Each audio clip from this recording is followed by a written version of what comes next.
Kamusta po kayo? Bago po ang lahat, first things first.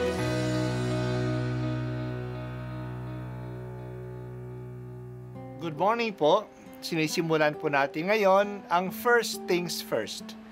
At dito po, tinatalakay natin sa unang bahagi ng umaga natin ay ang first readings na binabasa po sa banal na misa. Ito pong tinatalakay natin kasi madalas po kasi marami na tayong alam tungkol sa gospel readings. Pero konti po ang nagsasalita sa first readings.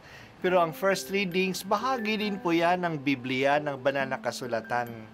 Kaya susubaybayan po natin ang mga first readings, basahin po natin at kuminsan kailangan ng basahin ng 2 o 3 beses bago maintindihan kasi hindi po tayo familiar sa mga istorya at sa mga kaisipan na tinatalakay dito. Ang pagbasa mula sa mga gawa ng mga apostol. Noong mga araw na iyon, pinagpala ng Diyos si Esteban at pinuspos ng kapangyarihan. Ano pat gumawa siya ng maraming himala at kababalaghan sa harapan ng madla.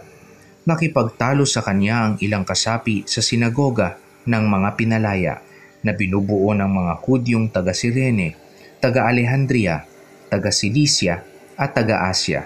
Ngunit wala silang magawa sa karunungan ni Esteban na kaloob ng Espiritu. Nang marinig ito ng mga bumubuo ng Sanhedrin, sila'y nagngalit dahil sa matinding galit kay Esteban. Ngunit si Esteban na puspos ng Espiritu Santo ay tumingin sa langit at nakita ang maningning na liwanag sa paligid ng Diyos at si Jesus na nasa kanyang kanan. Bukas ang kalangitan, sabi niya, at nakikita ko ang anak ng tao na nasa kanan ng Diyos. Tinakpan nila ang kanilang tainga at tagsigawan. Pagkatapos, sabay-sabay silang dumaluhong sa kanya. Kinaladkad nila si Esteban hanggang sa labas ng lungsod upang batuhin. Hinubad ng mga saksi ang kanilang mga kasuotan at iniwan sa isang binatang nagngangalang Saulo at pinagbabato nila si Esteban na nananalangin naman ng ganito, Panginoong Hesus, tanggapin mo ang aking espiritu. Ang salita ng Diyos. Salamat sa Diyos. Napakadakila ng kapistahan ng Pasko ng pagsilang ng Panginoong Hesus. Ito ang ikalawang dakilang kapistahan sa simbahan. Ang una ay ang muling pagkabuhay ng Panginoong Hesus. Hindi sapat na isang araw lang ipagdiwang ang Pasko ng pagsilang. Kaya sa simbahan, ipinagdiriwang natin ito ng 8 araw na tinatawag nating Christmas Octave. Magtatapos ang Christmas Octave sa January 1. Sa bawat araw ng Christmas Octave, tinitingnan natin ang ilang aspeto ng Pasko. Ngayong unang araw ng Pasko, ang ating inaalaala ay ang pagkamatay ng unang martir ng simbahan. Ang Diyos ay pumasok sa mundo natin at nakiisa sa ating kalagayan upang tayo, mga tao, ay makapasok sa langit at makiisa sa kaligayahan ng langit. Yan ang nangyari kay San Esteban.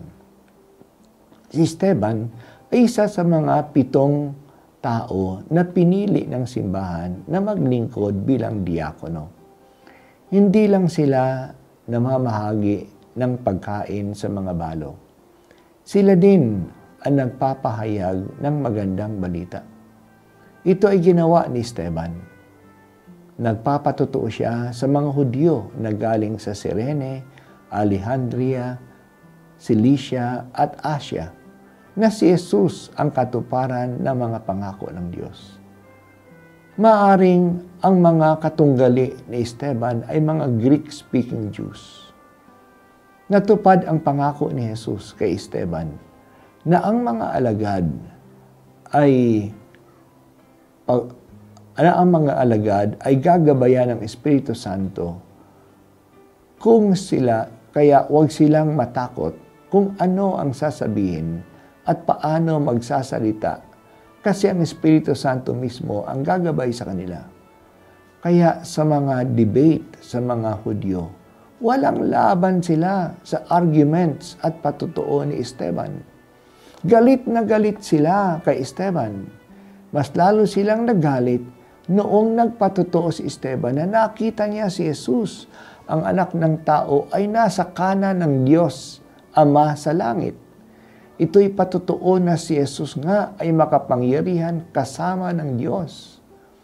Para sa kanila, ito'y kalapastanganan. Sinugod nila si Esteban. Kinaladkad siya palabas ng lungsod at doon binato.